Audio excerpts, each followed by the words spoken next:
ഭൂമിശാസ്ത്രപരമായിട്ട് India എന്ന് പറയുന്നത് വളരെ വൈവിധ്യമാർന്ന ഒരു പ്രദേശമാണ്.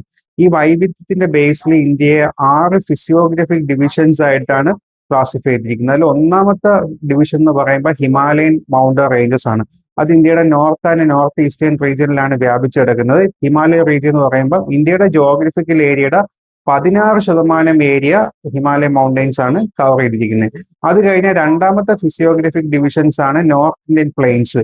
ഇൻഡസ്, ഗംഗ, ബ്രഹ്മപുത്ര പ്ലെയിൻ പ്രദേശങ്ങളൊക്കെ വരുന്ന പ്രദേശമാണ് നോർത്ത് ഇന്ത്യൻ പ്ലെയിൻസ് എന്ന് പറയുമ്പോൾ ഇന്ത്യയുടെ ജോഗ്രഫിക്കൽ ഏരിയയുടെ 29%, 29% ഏരിയ ഈ ഗ്രേറ്റ് ഇന്ത്യൻ പ്ലെയിൻ ആണ് കവർ ചെയ്തിരിക്കുന്നത്. അത് കഴിഞ്ഞാൽ അടുത്ത ഫിസിയോഗ്രഫി ഡിവിഷൻ എന്ന് പറയുമ്പോൾ ഇന്ത്യയിലെ ഏറ്റവും കൂടുതൽ പ്രദേശങ്ങളിലായിട്ട് വ്യാപിച്ചിടക്കുന്ന ഇന്ത്യയിലെ ഏറ്റവും പഴക്കം ചെന്ന ഭൂപ്രദേശമാണ് പെനിൻസുലാർ പ്ലേറ്റോ. അതെന്ന് പറയുമ്പോൾ western Ghats, eastern Ghats, Deccan Plato, Aravalli, Vindhya ഉൾപ്പെടുന്ന സെൻട്രൽ ഹൈലാൻഡ്സ് ഒക്കെ ഉൾപ്പെടെയാണ് ഈ പ്രദേശത്തെ ക്ലാസിഫൈ ചെയ്തിരിക്കുന്നത്. അത് കഴിഞ്ഞ അടുത്ത നാലാമത്തെ ഫിസിയോഗ്രഫിക് ഡിവിഷൻസ് ആണ് coastal plains of India.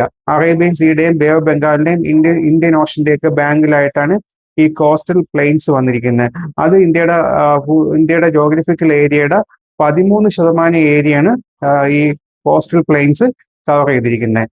Peninsular Plato ആണ് ഇന്ത്യയുടെ ജോഗ്രഫിക്കൽ ഏരിയയുടെ 37% ഏരിയ പെനിൻസുലാർ പ്ലേറ്റോ ആണ് കവർ ചെയ്തിരിക്കുന്നത്. അത് കഴിഞ്ഞ അടുത്ത ഫിസിയോഗ്രഫിക് ഡിവിഷൻസ് ആണ് ഗ്രേറ്റ് ഇന്ത്യൻ ഡിസേർട്ട് അല്ലെങ്കിൽ താർ ഡിസേർട്ട്. ഇന്ത്യയുടെ നോർത്ത് വെസ്റ്റേൺ റീജിയനിലായിട്ട് കവർ ചെയ്തിരിക്കുന്ന ഡിസേർട്ട് ഏരിയയാണ് താർ ഡിസേർട്ട് എന്ന് പറയുമ്പോൾ അത് ഇന്ത്യയുടെ ജോഗ്രഫിക്കൽ ഏരിയയുടെ 4% പ്രദേശങ്ങളിലാണ് ഈ താർ ഡിസേർട്ട് കവർ ചെയ്തിരിക്കുന്നത്. അത് കഴിഞ്ഞ അടുത്ത ലാസ്റ്റ് ഡിവിഷനാണ് ഇന്ത്യയുടെ ഐലൻഡ്സ്. ഇന്ത്യൻ ഐലൻഡ്സ് എന്ന് പറയുമ്പോൾ ലാസ്റ്റ് ഫിസിയോഗ്രഫിക് ഡിവിഷൻസ് ആണ്.